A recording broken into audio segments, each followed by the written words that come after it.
जय माँ काली। मुझे पिछले महीने एक केस मिला था जिसमें एक मेडिकल साइंस का स्टूडेंट जो कि मेडिकल फील्ड में अपनी प्रैक्टिसेस कर रहा था, वो लड़का मुझे अपनी रीडिंग अपने परिवार की परेशानी के लिए मतलब मेरे को कांटेक्ट किया और उसने अपनी समस्या बताई। मुझे देखने पर पता चला कि उसके घर में मुस्लिम तंत्र किया गया है। मुस्लिम तंत्र से उसके परिवार के जो मुख्य सदस्य हैं, जैसे कि उसके पापा, उसके दादा, उसके माइंड को बदल दिया गया है। वो लोग अपने ही परिवार, अपने ही बच्चों के खिलाफ चल रहे हैं। तो उस लड़के का सीधा सा प्रश्न था कि मैम, मैं पूजा पाठ करता हूँ, मेरी मम्मी भी पूजा पाठ करती है, ईश्वर को मानती है, तो क्या हमारे ईश्वर में इतनी शक्ति नहीं कि वो किसी गैर धर्म के द्वारा किए गए तंत्र को खत्म कर सके, काट सके? और इस प्रश्न को सुनकर कोई भी व्यक्ति एक बार जरूर ये सोचने पर मजबूर हो जाएगा कि सच में हमारे ईश्वरों में इतनी ताकत नहीं है कि वो दूसरे धर्म के द्वारा, जो शैतानी धर्म माना जाता है, उसके द्वारा किए गए तंत्र को काट नहीं सकते।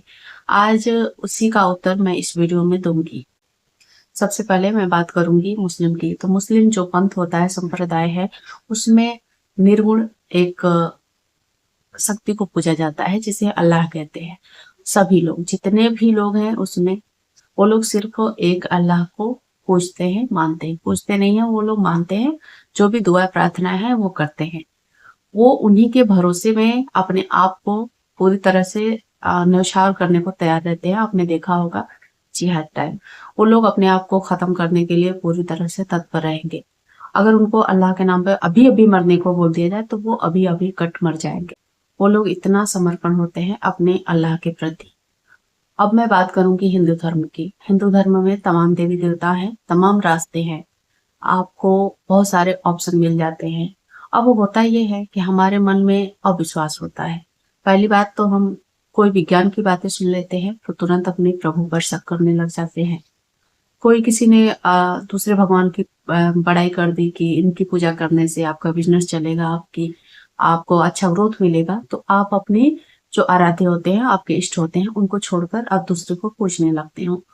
इस तरह से मतलब हम हिंदू जो है ना, अविश्वास में जीते हैं। अपने ईश्वर पर, अपने आराध्य पर पूरा पूरा भरोसा नहीं करते हैं।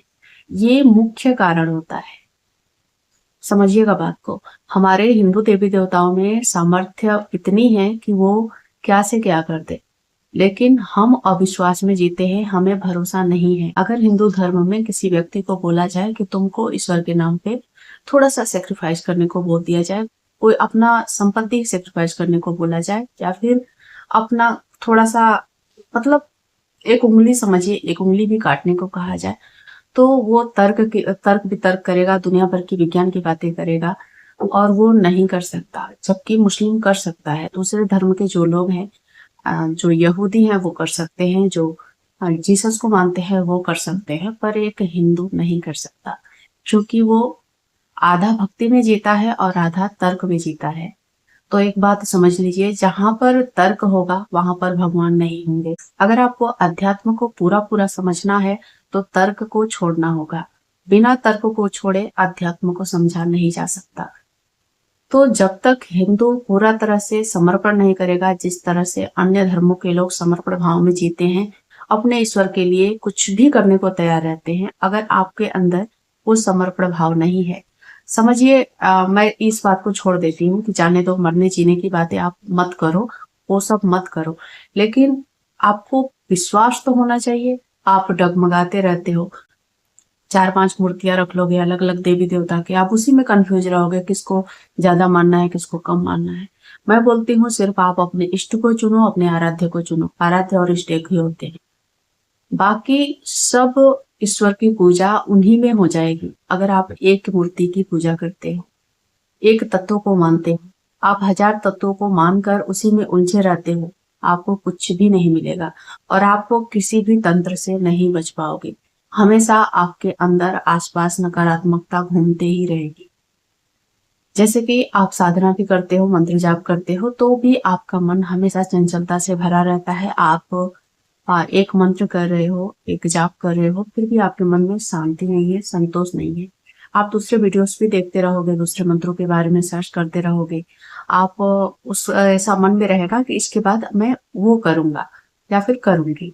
ये भाव जब आप लेकर चलते हो तो आपकी साधना सफलता की ओर नहीं बढ़ पाती है, वो सफल नहीं हो पाती। कुल मिलाकर हम हिंदुओं की यही कमी है कि हम अपने ईश्वर पर अटूट विश्वास नहीं कर पाते, जैसा कि अन्य धर्मों में किया जाता है।